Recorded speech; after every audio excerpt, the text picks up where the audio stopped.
बरे जे आहे ते बरे म्हणा, पण इंद्रियच आहे.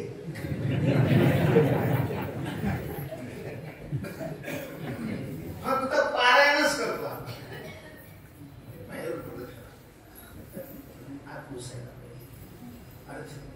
अर्थ नुसतं समजून नाही, अर्थ उतरवला गेला पाहिजे आपल्या जीवनामध्ये. आणि मग ज्ञानेश्वर महाराजांनी ज्ञानेश्वरीमध्ये काय विशेष सांगितलेलं आहे हे आपल्याला पाहण्यात ही ओवी ज्ञानोबर आहे. भगवंताच्या मुखातून सगळं भगवान म्हणतायत की तेही प्राणा परवते, ते सुद्धा मला प्राणाही पेक्षा जास्त आवडतात. माणसाला शरीराच्या बाहेरच्या ज्या वस्तू ज्या व्यक्ती आवडत असतात त्या शरीराला आत्म्याच्या जेवढ्या जवळ वस्तू आहेत त्यांच्यावर जास्त प्रेम असतं. जितक्या त्या लांब आहेत तितक्या प्रेम असं कमी कमी कमी कमी होत. पोराचा मित्र हे आवडतो, पण जितका पोरगा आवडतो तेवढा मित्र नसतो आवडतो. तो आला तर त्याच्या पोराबरोबर त्यालाही वाढू देते आई. पण जर उन्हात खेळत असेल तर आपल्या पोराला काट्या तुला दिसत नाही का ऊन आहे घरात ये, किंवा म्हणे आता तो माझा मित्र खेळतो म्हणून दे जा तू ये. तिची वाटली असते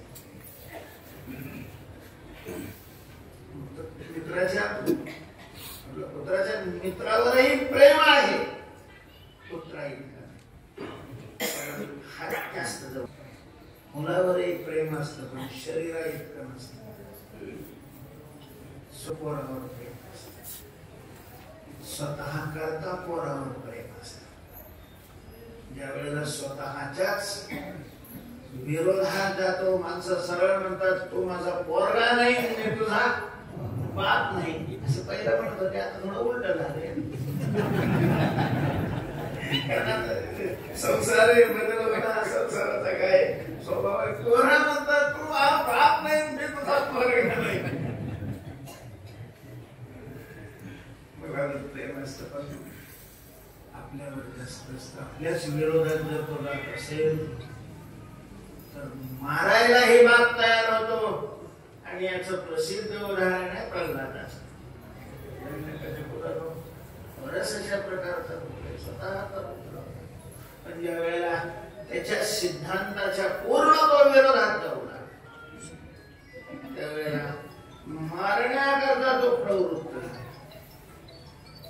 शरीरावर प्रेम असणं म्हणायचं स्थूल शरीरावर ते सूक्ष्म शरीरावर.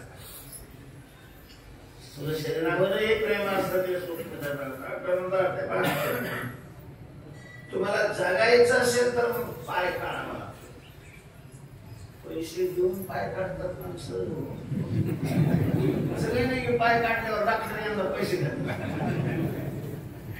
पैसे देऊन पाय काढतात. अहो काय करतात गेला तर गेला पाय काय खरं कसं करत नाही चालतं. स्थूल शरीरावरही प्रेम असतं सूक्ष्म आणि सूक्ष्म शरीरामध्ये प्राण असतं. पंचदशीमध्ये प्रकरण झाले सगळ्या भांडण सुरू झाले. भांडण काय जगात असं तू मोठा का नाही मोठा याच्यामुळे सगळी भांडणे. तू मोठा का नाही मोठा, तू मोठा का नाही मोठा. सामान्य गोष्ट तुम्हाला कळत नाही. अरे वरचा राहण्याची रूम कोणाला मिळाली.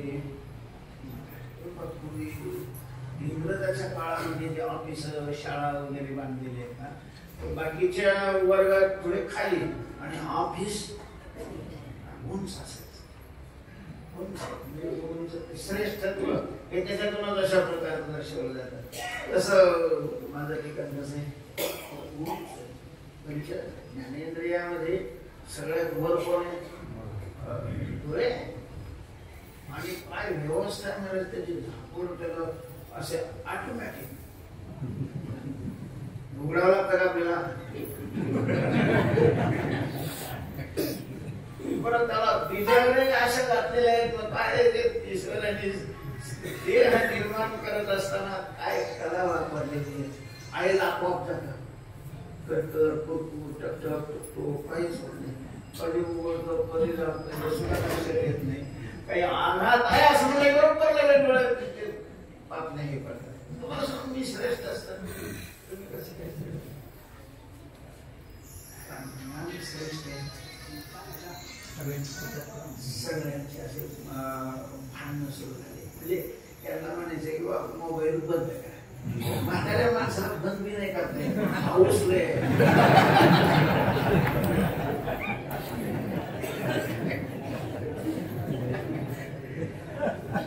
आज म्हणून तुम्हाला सांगतो तुम्हाला जर स्वतःची दया येत असेल ना याला काडी लावा आणि माळ हातात घ्या फक्त देवाला जवळ करा आता कोणालाच दुसऱ्याला जवळ करू नामस्मरण करा दया येत असेल स्वतःचे शत्रू असाल हरामखोरावर जर स्वतःचं वाटोळ करून घ्यायचं असेल तर मग बाकीच्या वस्तू हे मला तर वाटतं हे मोबाईल आहे ना हे कलीची चाल आहे हरामखोर माळा घालून पंढरपूरला जाऊन पारायण करून सुद्धा नरकातच गेले पाहिजे कसे घालवायचे हे सोडलेलं रस्त्याने मला नुसतं पाणी प्यायला जरी बसत हॅलो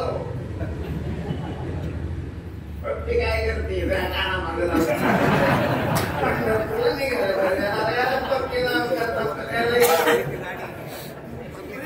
लोकांचं नाही हे कलियुगाचं शरीर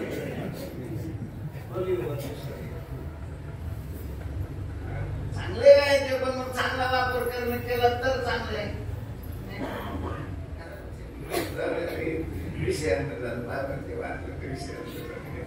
पण काय सांगत होतो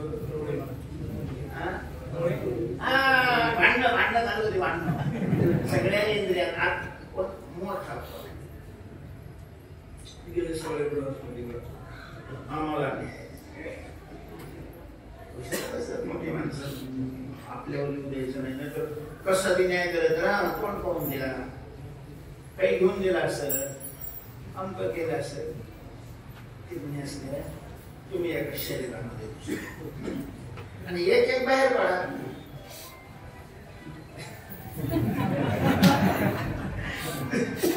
जे बाहेर पडलं की शरीर पडत तो काय श्रेष्ठ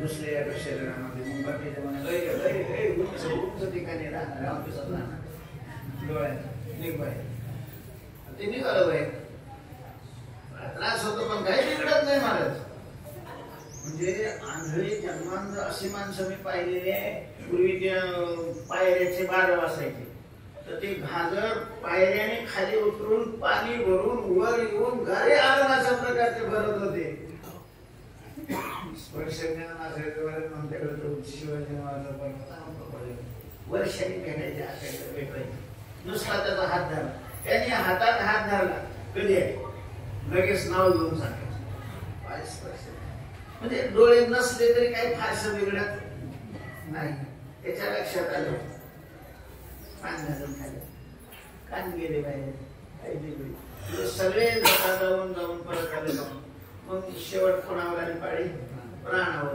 नुसती पिशवी भरायला घेतली त्याने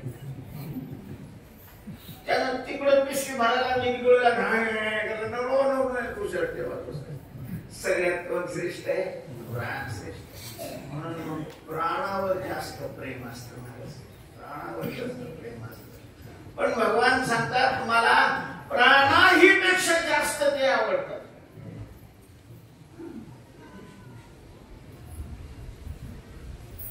तेही प्राणा परवती पण त्या प्राणा परवती आवडती हे सांगण्याच्या अगोदर